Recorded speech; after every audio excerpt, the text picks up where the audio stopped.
Iran Israel হামলা পাল্টা হামলার মধ্যেই ইসরায়েলকে নতুন করে ভরসা দিল আমেরিকা। ইসরায়েলকে আরও $1 বিলিয়ন অস্ত্র দেওয়ার বিষয়ে সিদ্ধান্ত নিয়েছে জো বাইডেনের সরকার। এই অস্ত্র চুক্তি অনুযায়ী আমেরিকার কাছ থেকে কামান এবং ট্যাঙ্কের জন্য গোলা ও মর্টারের শেল পাবে ইসরায়েল। তুরস্কের সরকারি বার্তা সংস্থা আনাদোলু এজেন্সি শুক্রবার এ তথ্য প্রকাশ করেছে।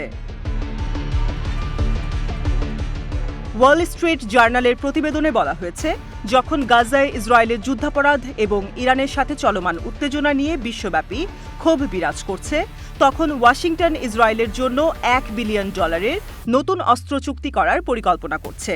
বাইডেন প্রশাসনের প্রস্তাবিত চুক্তিতে $700 million 120 millimetre tank ammunition, $500 million সামরিক যান এবং $100 মিলিয়ন 120 মিলিমিটার মর্টার শেল অন্তর্ভুক্ত। প্রতিবেদন বলছে, গত বছরের 7 অক্টোবর হামাসের হামলার পর এটি ইসরায়েলের জন্য সবচেয়ে বড় অস্ত্রের প্যাকেজ এবং এটি বর্তমানে কংগ্রেসের সামনে তোলা একটি অতিরিক্ত সামরিক সহায়তা চুক্তি হতে যাচ্ছে। আনাদোলু জানিয়েছে, এ বিষয়ে মার্কিন স্টেট ডিপার্টমেন্টের কাছে মন্তব্য জানতে চাওয়া হলেও কোনো প্রতিক্রিয়া পাওয়া যায়নি।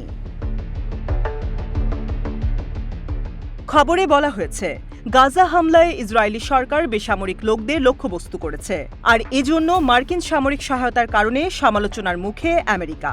ইতোমধ্যে ইসরায়েলি হামলায় 34,000-এর বেশি ফিলিস্তিনি নিহত হয়েছে, যার মধ্যে বেশিরভাগই নারী ও শিশু। এছাড়া ইসরায়েলের বিরুদ্ধে আন্তর্জাতিক আইনের লঙ্ঘন, আমেরিকান মানবিক সহায়তা ঠেকিয়ে দেওয়ার মতো মার্কিন আইন লঙ্ঘনের বিশ্বাসযোগ্য প্রমাণ রয়েছে। অপরদিকে গত 1 এপ্রিল সিরিয়ায় ইরানের কনসুলেটে হামলার প্রতিক্রিয়ায় তেহরান ইসরায়েলের ড্রোন ও ক্ষেপণাস্ত্র হামলা চালানোর পর ইরান ও ইসরায়েলের মধ্যে তুমুল উত্তেজনা চলছে। এর মধ্যেই এমন খবর সামনে আসলো, কনসুলেটে ইসরায়েলের হামলায় 2 শীর্ষস্থানীয় কমান্ডার সহ 7 জন ইরানি সামরিক কর্মকর্তা নিহত হয়। গত মাসে 1.5 dozen Democratic senator president Joe বাইডেনের কাছে একটি চিঠি পাঠিয়েছিল, যেখানে তারা ইসরায়েলের কাছে অস্ত্র বিক্রি বন্ধ করার আহ্বান জানিয়েছিল।